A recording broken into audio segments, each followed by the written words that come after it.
જાણીએ છીએ કે આપણા માનનીય પ્રધાનમંત્રી નરેન્દ્ર મોદી સાહેબના 12 વર્ષનો જે સુવર્ણકાળ સંપૂર્ણ થયો છે અને સફળતાપૂર્વક પૂર્ણ થયો છે, જેને ધ્યાનમાં રાખીને અને આપણે સૌ જાણીએ છીએ કે જૂનમાં 5મી જૂને વિશ્વ પર્યાવરણ દિવસ ઉજવવામાં આવે છે.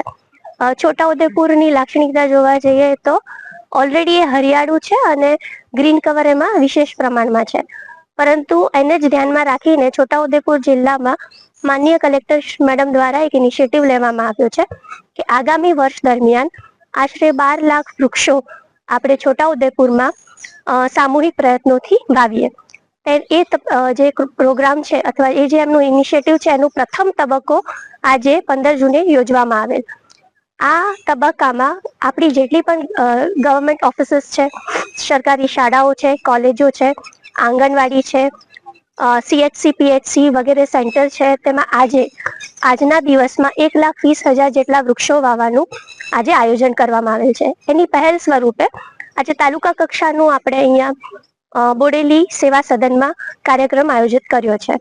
આના પછી આજે આખા દિવસ દરમિયાન 1,20,000 વૃક્ષો વાવવામાં આવશે, જે ખૂબ જ સરાહનીય પગલું છે. તો આપણે સૌ આમાં ભાગ લઈએ અને વધુમાં વધુ વૃક્ષારોપણ કરીએ. Thank you. વધુ સમાચાર જોવા માટે અમારી YouTube ચેનલને સબસ્ક્રાઇબ કરો અને જોડાયેલા રહો ફેસબુક, ઇન્સ્ટાગ્રામ અને ટ્વિટર પર.